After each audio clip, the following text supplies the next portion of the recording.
Council of the Church, showing enormous courage. So I felt great surprise, but also some doubt about the success of the event. The Second Vatican Council was a wish of Pope John XXIII. He himself used to recall that one day a visitor asked him, "What are you expecting from the council you've announced?" The Pope replied, "I don't know exactly." Then, leading the visitor over to the window in his office, he said, "What am I expecting from the council? At least a little fresh air in the church."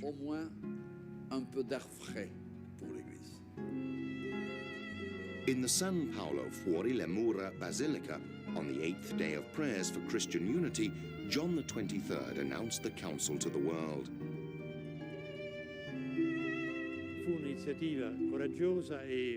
It was a courageous initiative taken personally by John XXIII, who was fully aware of its importance. Pope John thought it over for 2 or 3 months, spoke of it very little and with few people, but made his decision in the first half of January '59. Between 1959 and 1961, an extraordinary consultation took place. Preparatory committees were set up, and the Pope entrusted them with studying and working out documents, while bishops all over the world were asked for their opinions and suggestions. A few years later, the Pope himself recalled that the cardinals present in the Basilica of San Paolo Fuori le Mura, where he made his announcement, remained silent and probably stunned by such an entirely unforeseeable and unforeseen proposal. 1962, the significant world scene, de-Stalinization, Kennedy, Pope John's new course.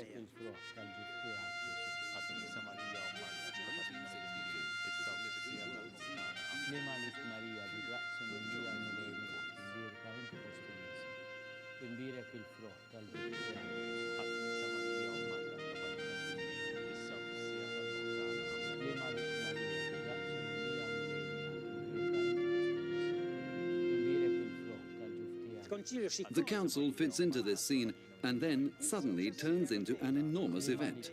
The whole church wants to take part, not only the Pope, but all of the church.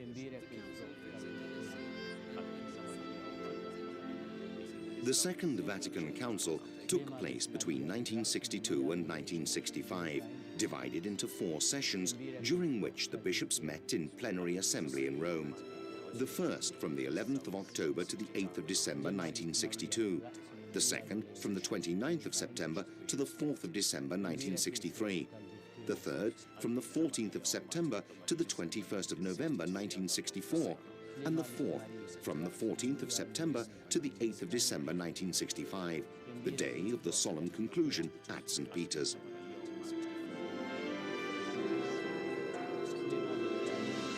Nella gloria di San Pietro ha aperto il Concilio Ecumenico Vaticano II.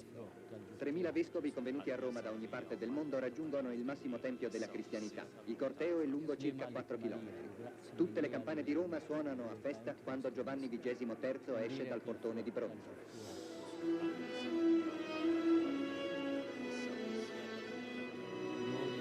On the morning of the 11th of October 1962, an imposing rite saw approximately 2,400 bishops from all over the world assembled in St. Peter's Basilica. In the square, a huge crowd was gathered round the long procession of fathers as they slowly made their way to the Basilica, the seat of the Council Assembly. Also present were delegates and guests of the Secretariat for Christian Unity, representatives of diplomatic missions, and thousands of invited guests.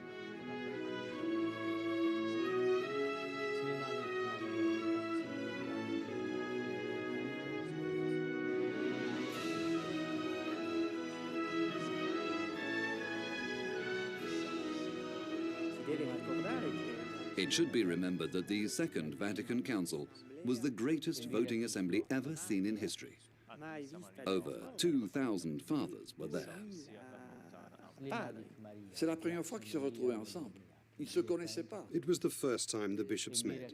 They didn't know each other, and at that time there was the extraordinary event that allowed bishops from all over the world to meet, bringing with them cultural and socio-political differences. All these bishops gathered together and brought about a reawakening of the missionary, apostolic and evangelical conscience of the Church. The bishops learned to appreciate the chance of living side by side and realized that no bishop can do everything.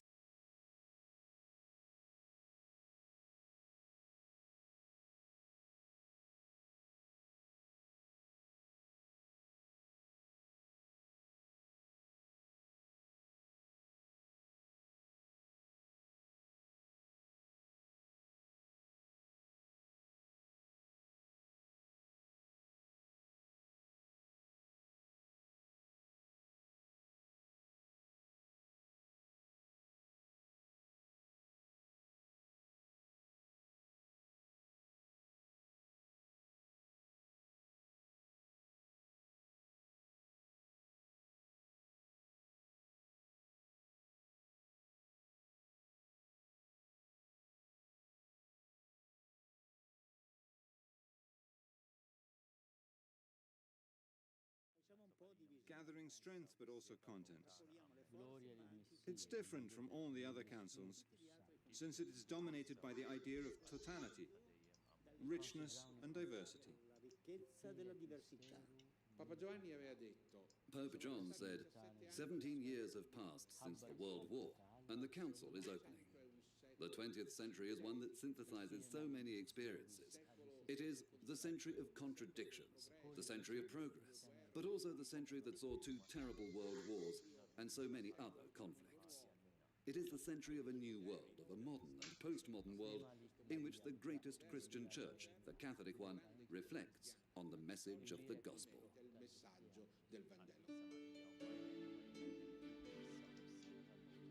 After Mass, John the 23rd read, in Latin, the opening speech of the Council.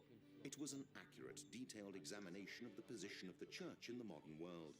The Pope pronounced words of joy, in contrast with the prophets of doom, to dispel the pessimism common in many announcements made by the hierarchy over the last few centuries.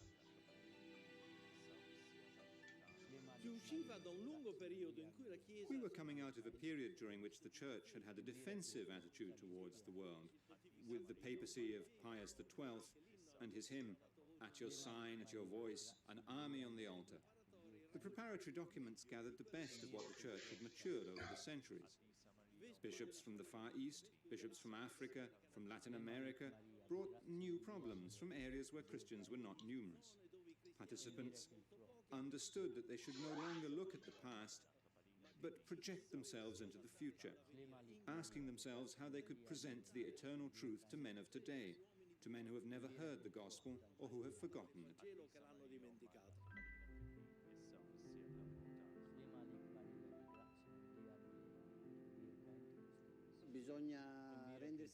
You need to realize exactly what the Council meant at that time in the life of the Church and the life of the world. Now it seems normal to us to go to Mass and hear the readings in Italian, see the altar facing the congregation, hear bishops speak. It seems normal that Protestants and Orthodox Christians are considered brothers, even if belonging to other churches. It seems normal to think that Jews are sons of the same God. It seems normal for a Christian to have his own moral responsibility, to be entitled in the first person to his own ethical choices and daily behavior. But in the Church of the 50s, the Church was taken by surprise by John the 23rd's announcement of the Council. It was completely different.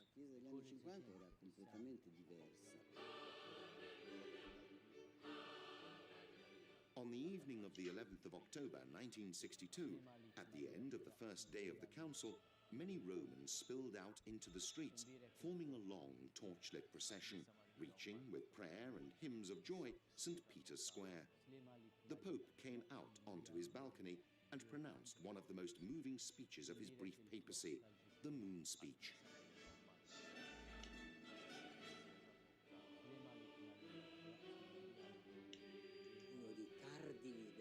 One of the cornerstones of his education, of his formation, was, let us be careful, let us seek what unites us and put aside, if it exists, what can cause us difficulty, what can divide us. He repeated this during the opening speech of the Second Vatican Council. He said it on the evening of the start of the Council. Let us seek what unites us.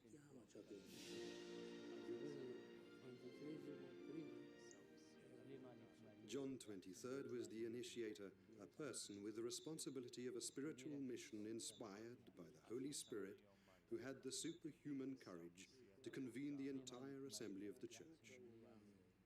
This was an inspiration rather than a calculation. Questa è un'ispirazione piuttosto che un calcolo.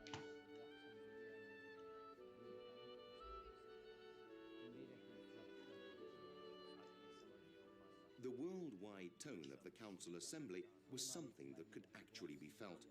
The Fathers came from all continents, and even though the majority were European, 1,116 bishops, 520 were from Latin America, 475 came from North and Central America, 345 were Asian, 331 were African, and 73 came from Oceania. The voice of the Church in the Third World was being heard, loudly, for the first time in the universal ecclesiastical world, in the most authoritative and extraordinary context, the Council.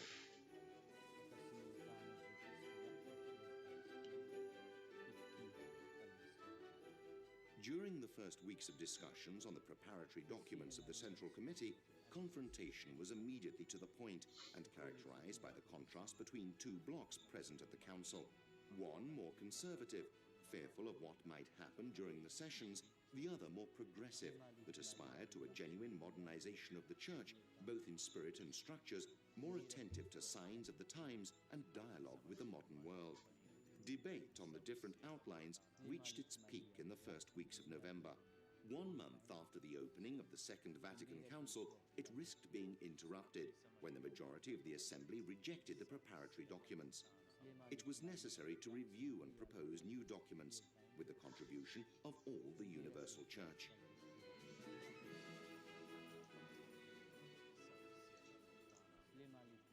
The 20th of November represents a definite turning point in the history of the Council.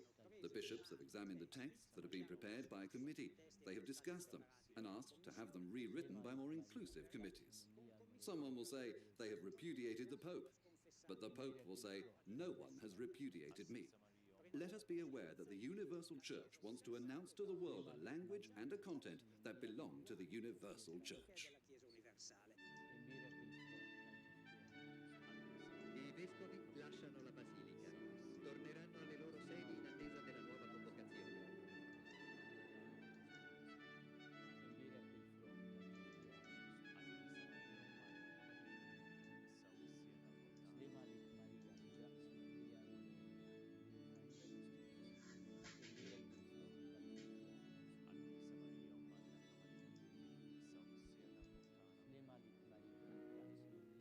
È stata lunga e penosa l'agonia di Papa Giovanni.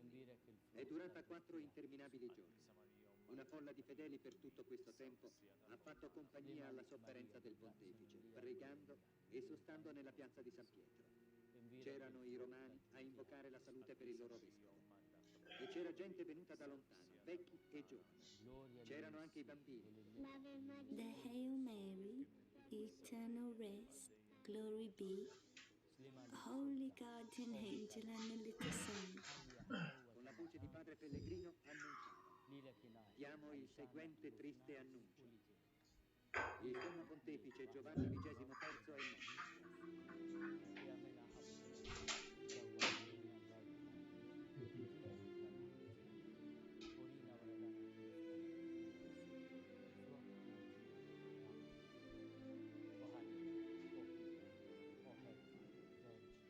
On the 6th of January 1963, with the letter Mirabilis Ille, the Pope reminded the bishops, 1 month after the conclusion of the first session, that the period of 9 months between sessions was to be considered a real continuation of the work of the Council. But in June of the same year, John XXIII died.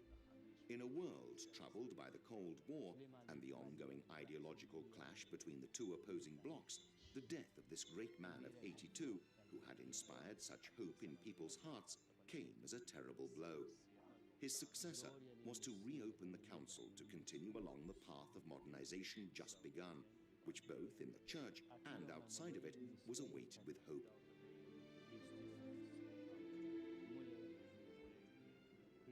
Passa per l'ultima volta tra la folla Giovanni XXIII, tra quella folla che ha vegliato per 3 giorni in San Pietro l'agonia del suo pontefice. La salma di Angelo Roncalli viene traslata in San Pietro. I rintocchi funebri delle 6 campane della basilica rompono il silenzio dei fedeli raccolti ancora una volta nella piazza.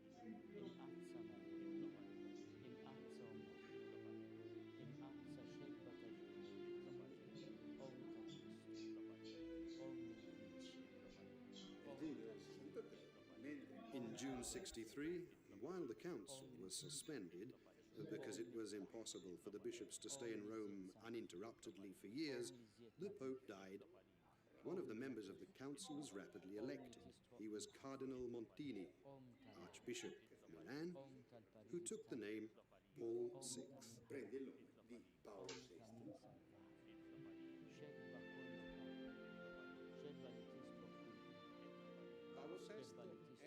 Paul VI was the pilot of the council, the one who guided it towards its conclusion, who helped it overcome contrasts and internal discussions, the one who faced the problem of how to assimilate the council in the Catholic Church. At the center of the Father's reflection, the basic themes concerned liturgical reform, the Word of God, the relations between the Church and the modern world, ecumenical and interreligious dialogue, and the role of lay people in the Church. Paul VI wrote his famous encyclical Ecclesiam Suam, in which he theorized that dialogue was the Church's real practical problem. Dialogue within the Church, dialogue with non-Catholics, dialogue with non-Christians, and dialogue with man.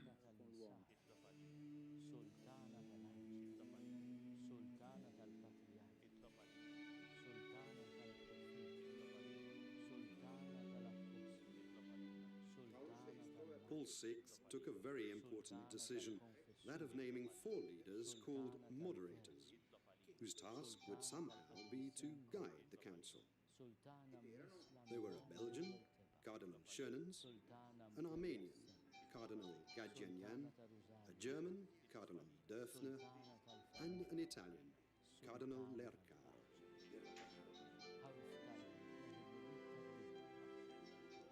During intermediate periods, between sessions, the bishops returned to their sees to continue their ordinary pastoral work.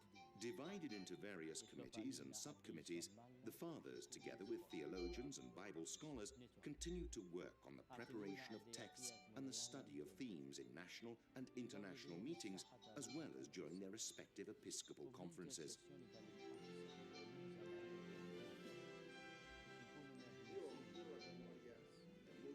I still remember very clearly a meeting with Cardinal Lercaro, a member of the Committee for the Liturgy, who, after just a few words, burst into tears, telling me of the impossibility at that time for him and for the representatives of the Liturgical Committee for Renewal and Reform of the Liturgy to get the attention of the chairman of the committee, a member of the Roman Curia, a Spaniard who was clearly against any liturgical reform.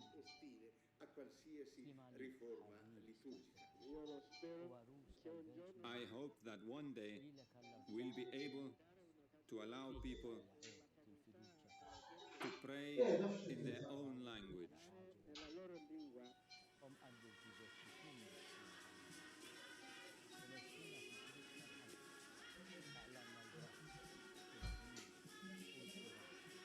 Okay.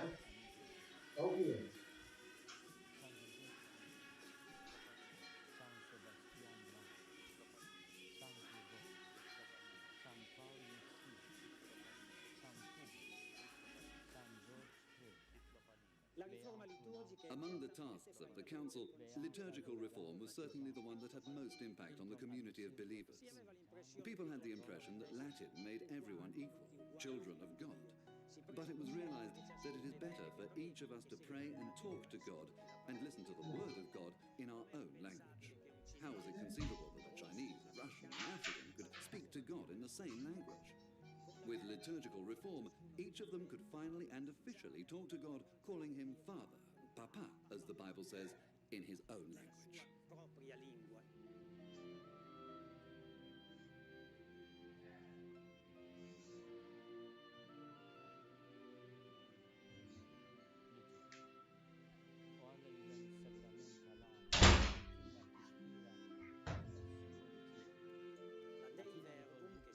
The Dei Verbum, which means the Word of God, was one of the absolute fundamental texts for the Council and for the community of believers. It is the Word of God that is delivered to the community of believers. We often tend to believe to invent devotions of different types. They're all significant on one condition, that they are based on the Word of God.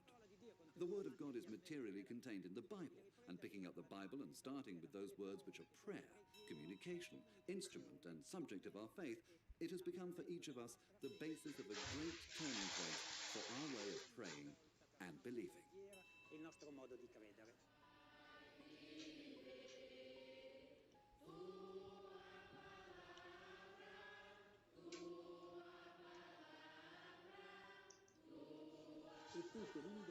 And you? What language do you speak? Don't tell me you speak English or Italian or Latin, Greek, Syrian. Don't tell me this. You must answer, following the dogmatic document of the Second Vatican Council, Dei Verbum, my language is the Word of God. In our field, which is the study of the Bible, we feel the phenomenal, highly intense stimulus of the Council. Thanks to optimism and imagination, so many things that were unthinkable 40 years ago are now facts. The newest document is maybe the Pastoral Constitution on the Church in the modern world, which deals with the human being as such. It discusses great human values, from the family to the use of material possessions, culture, peace, world organization. In accordance with its mission, God was made man. He enhanced the value of humanity, so as to lead towards a more united world, a better world, a world of peace. The Council definitely put aside the god of war and proclaimed in unison with all the popes of the 20th century that the name of God is peace, and that war should never be fought in the name of God or in the name of religion. The Council opened with an ecumenical dialogue that had already begun with separated Christian brothers, and indeed many of them were invited. There were Protestant and Orthodox observers, and they also offered suggestions so that pronouncements on the truth could take them into account too.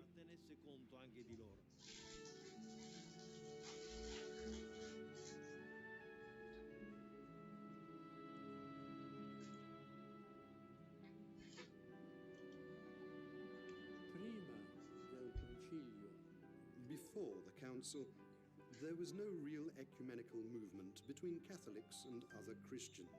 Con gli altri cristiani non esisteva.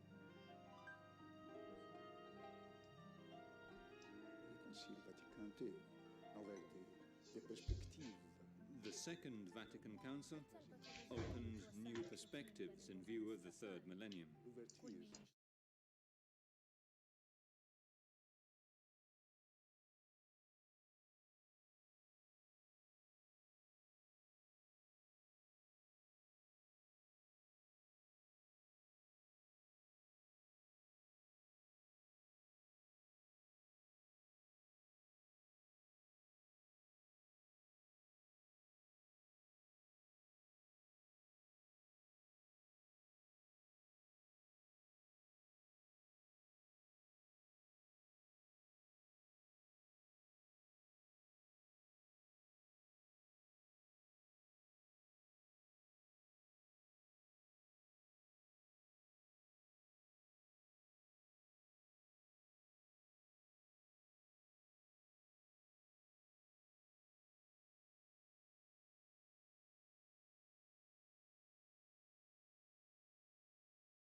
Kelma t'Alla ngħidu mill-ewwel li t-tnejn. L-ewwel nett il-kelma t'Alla ġiet miktuba biex naturalment wieħed jista' jaqra. Jaqra kemm b'mod individwali, waħdu l-Papa stess isemmija Franġisku din il-ħaġa, imma tista' taqra f'komunità, il-familja pereżempju, u hawnhekk nissuġġerixxi li sewa wieħed jaqra il-Vanġelu għax huwa ktieb ħafif ħafna. Tinqara wkoll f'komunità, ma ninsewx li l-Bibja ġiet miktuba biex tinqara fil-komunità, jiġifieri fis-sinagoga.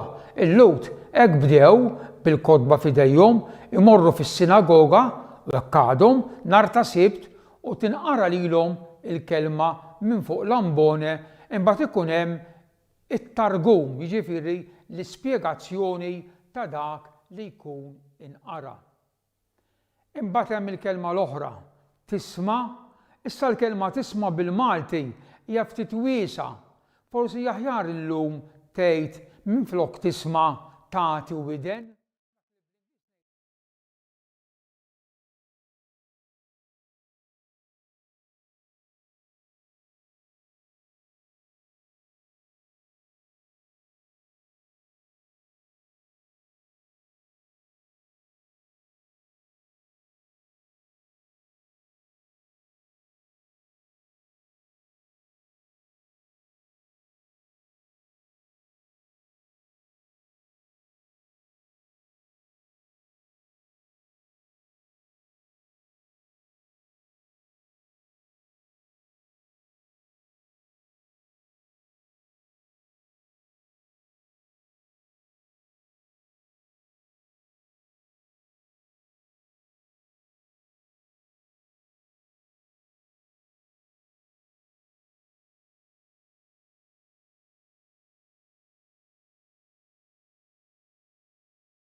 Il-kelma t'Alla taqra jew tisma'ha?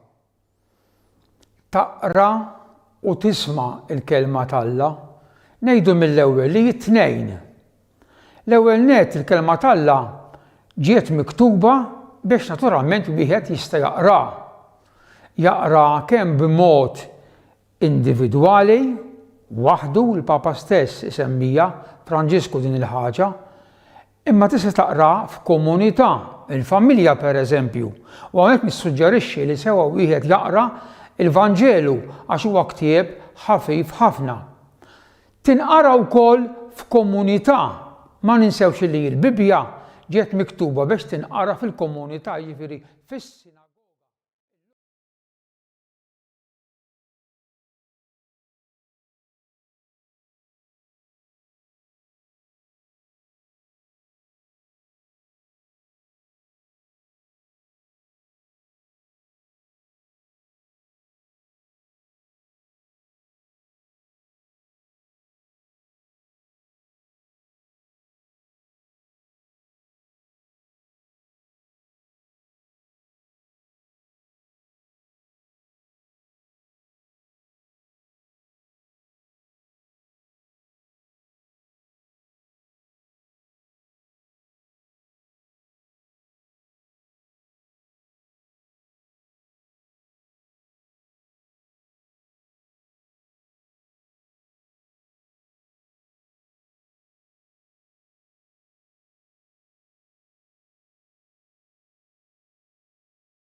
future of the ecumenical